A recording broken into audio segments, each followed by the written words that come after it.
my name is Vicky Nasr. I was born in 1985 in Redcar, which is just near Middlesbrough. I was brought up in a normal working class background. My mum was a midwife, my dad was a heating engineer, and they weren't particularly religious. Although they brought us up with quite strong morals, you know, to be hardworking, honest, good manners, I suppose just normal things like that. I had, I suppose, a fairly normal childhood.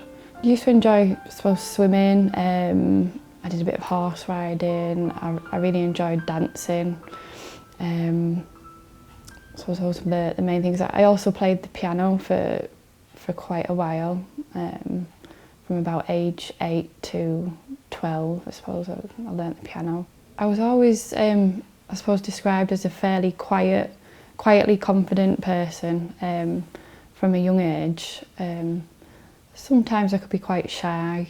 I was usually very well behaved, you know, at home and at school. Just used to get on with my schoolwork and do as I was told.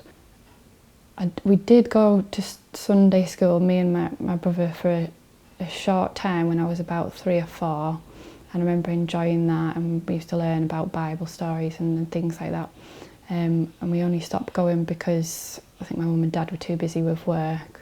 After that, we never really were involved much in any church until I reached about the age of 10, and one of my best friends was getting confirmed in the Church of England, so I did that with her, just to keep her company, really. And from then on, I started to get more and more involved in the church. I used to go regularly, and I learned, I suppose, quite a lot about Christianity and the Bible.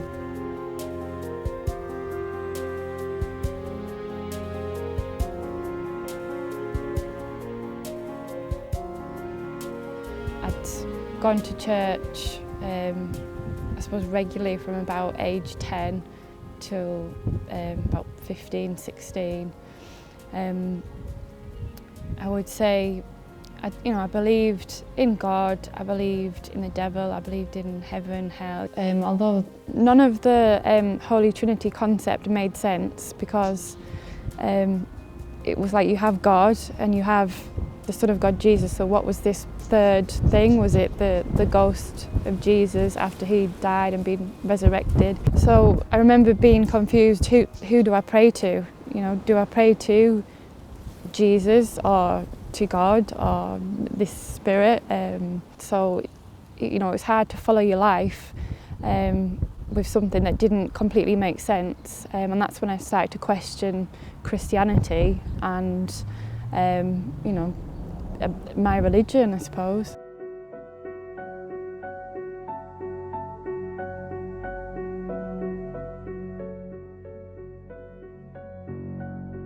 I definitely believed in God, and I would have called myself a Christian.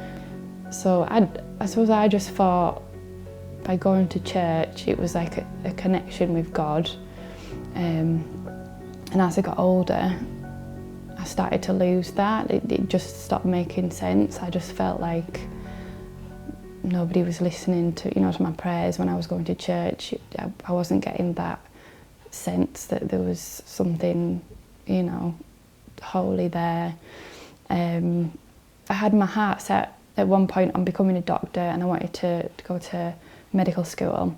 And all through school I'd studied so hard, all through college. You know, I'd maybe like given up going out with friends, you know, so that I could get schoolwork done and things like that. And when I didn't actually get accepted into medical school, even though my grades were pretty good, that turned my world upside down. You know, I had this plan for my life that I dreamed of, and all of a sudden I knew it definitely wasn't going to happen. So that was one thing. I remember sort of feeling quite depressed when that happened. I was at university, supposed to be having the best time of my life, going out, drinking, clubbing, but at the end of it all, there was just that empty feeling of life at the end of the day. Like, why are we here? I would say I'd pretty much become an atheist. I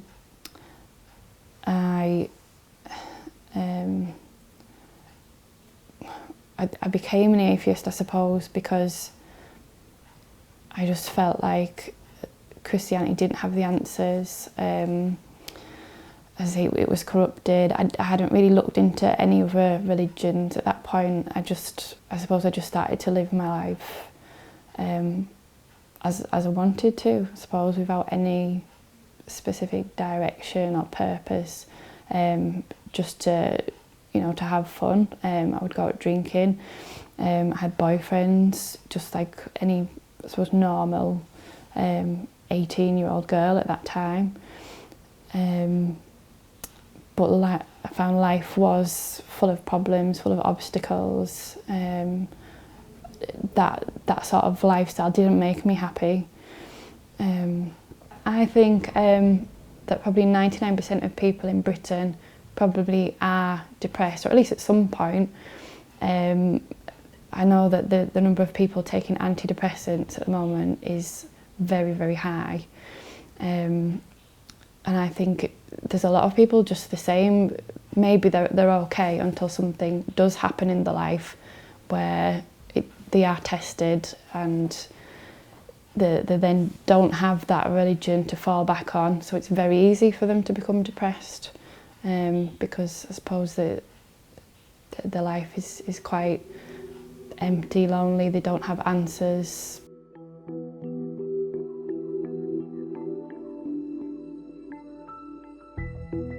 Before I went to college, I would say I never really knew any Muslim people, and I had some quite ignorant views of what Islam was. For example, if I saw a woman with a hijab on, I used to feel sorry for her. I used to think, oh, what a poor girl or woman. Her family must have made her wear that.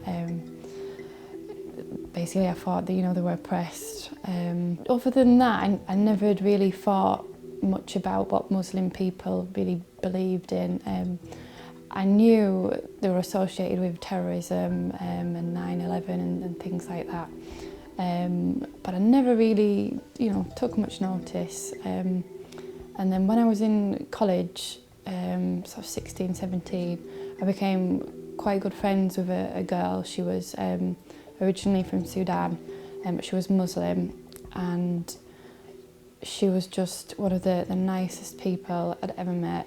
She was so open, honest, and then I got another surprise when I went to a house, because I used to stay over there quite a lot, and her mum used to treat me as if I was another daughter, just one of the family.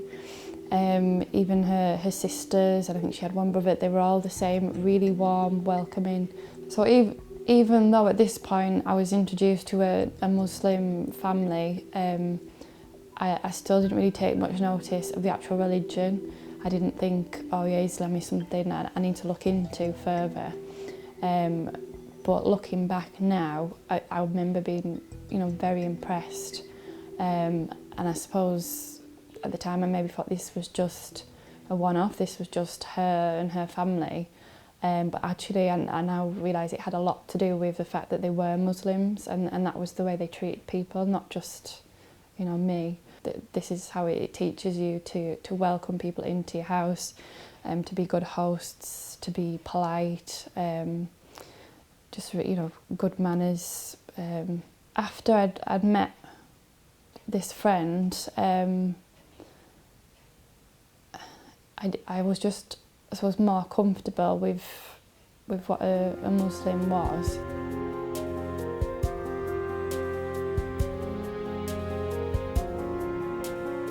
When I was at university, I actually got friendly with someone from Saudi Arabia, and they found out that I had been brought up with a Christian background. I knew quite a lot about the Bible and things, so they actually started to really ask me a lot of questions about, I suppose, what was the same in Christianity and Islam and what was different. So through those conversations, I started to learn a lot about Islam without really realising it at first. And I don't think he ever actually intended to sort of preach to me and, you know, make me revert. And even just simple things like really opened my eyes, because I think before that I'd been very ignorant towards Islam. I just classed it as another like nonsense religion, and the more I learnt about Islam from those conversations, the more shocked I was. I became very interested in it. I started to watch documentaries, films, I read books. I actually read books about the corruption of Christianity as well as Islamic texts, and then I was given the Quran and I started to read that, and I was just amazed by the Quran. There was nothing in it to me that said Islam was, you know, a religion promoting terrorism. All the sort of ideas I'd had about Islam in the past were completely wiped away. And I suppose just from learning about that, I decided I couldn't ignore it. I just had to follow it. It was just like a change in my heart.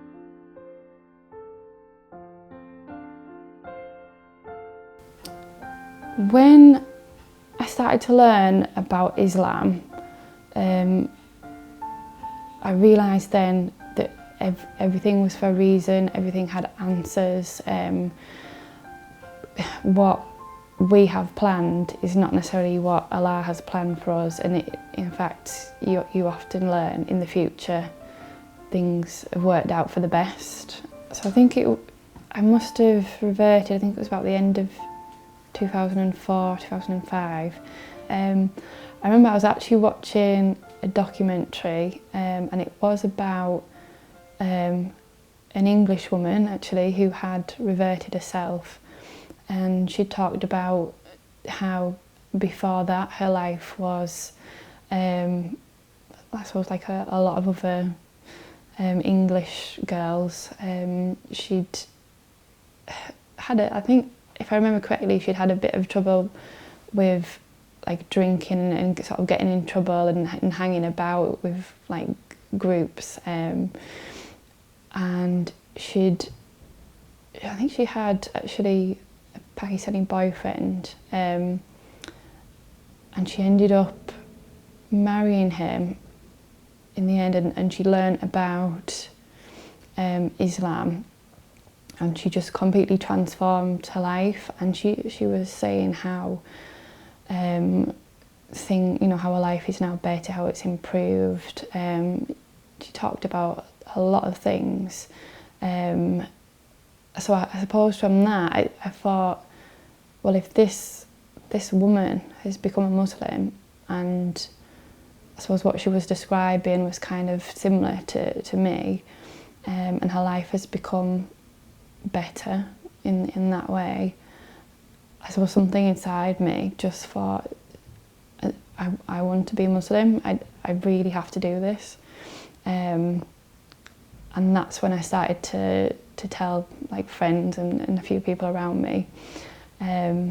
Some of them were quite dismissive, as if, oh, like really, is this not just like a little fad? They didn't exactly, but I think they kind of, well, if you are genuine, that's nice, but the Saudi friend, he was over the moon.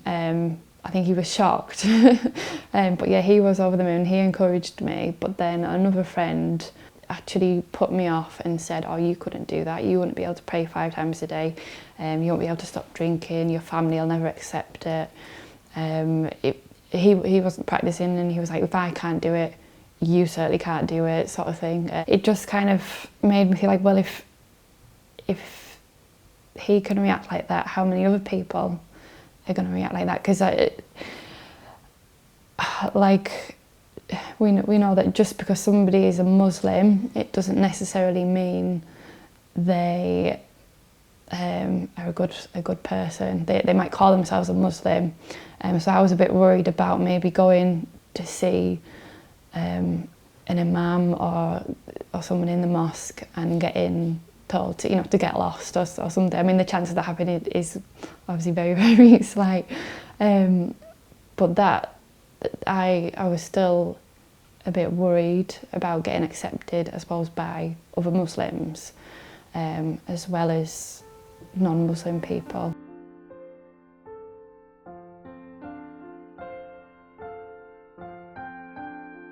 When I first became Muslim, I didn't put the hijab on, so to be honest, people, they can't really tell, unless it actually comes up in conversation, like maybe someone would say, well, would you like to go out for a drink? And I would say, actually, no, I'm a Muslim now, sorry, I don't go out drinking anymore, I can go for a coffee with you, or pizza or the cinema, something like that. And I actually found a lot of people then wouldn't bother with me. It's kind of like, oh, well, if you're not going to come out and get drunk with us, then we don't really want to meet up with you anyway. So that was a bit hard to deal with. So a lot of friends I'd had in the past all of a sudden were not interested in me anymore. I suppose even sort of people at work, after work, they'd all be saying, oh, we're going to the pub for a drink, and obviously I wouldn't be included in that. So that was sometimes, made you feel a bit lonely, a bit left out. When I did actually start to wear the hijab, I felt like people at work didn't really have a problem with it, or at least not to my face. I think because of my job, they then know, oh, well she's like an educated woman. I don't know if it was something to do with that, so that they treated me quite nicely with respect, but I found if I'm walking in the street or say in a supermarket, I get a lot of people looking at me, and some of them, I would say in a quite negative way. I've had the odd thing shouted at me, maybe from across the street, so that kind of puts you off a little bit, doesn't make you feel quite comfortable, but it depends where I am. If I'm in my local town, no matter what, people always stare.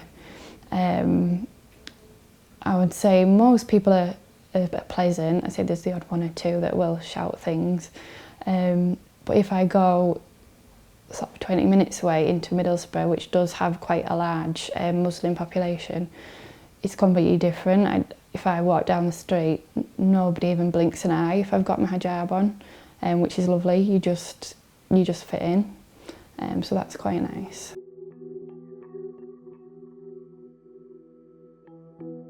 Since I reverted to Islam in about 2005, 2006, I I've been married and I've had a son, and this is him, Yusuf. He's 18 months, and my life has definitely changed for the better since becoming a Muslim. I have much more focus in my life, and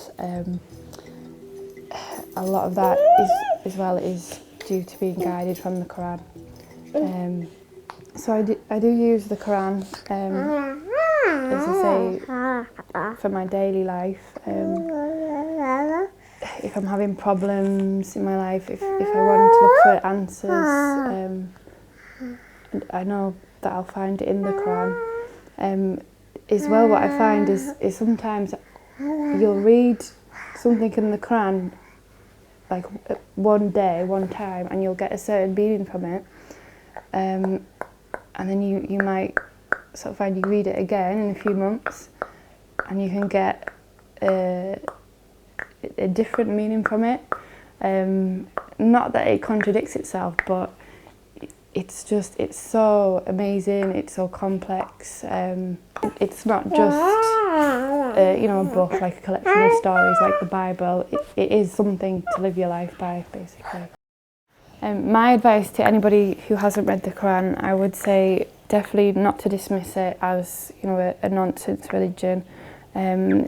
It's not full of violence or hatred towards non-Muslims. It's not telling people to go and become terrorists and blow themselves up in the name of Islam. It's just not like that.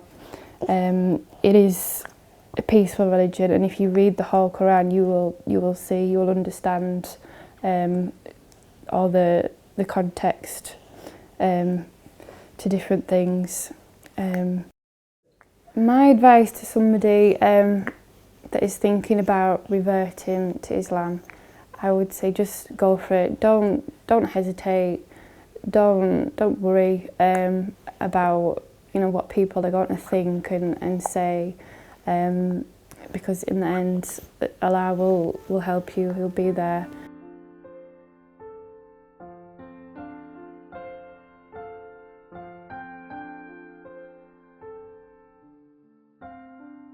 Islam to me is it's like a way of life. I feel like it's something you can't ignore. Once you've learnt about Islam, you can't just go back to the normal way of living because it just doesn't make sense anymore. So there's so many things that I get from being a Muslim. I get like a sense of peace in my life, comfort. Any sort of questions that you have about your life, you can open the Quran and you will find answers. It just takes away all that sort of doubt about why we're here, how we should live our lives. So Islam is really the answer to all the questions that I have in my life.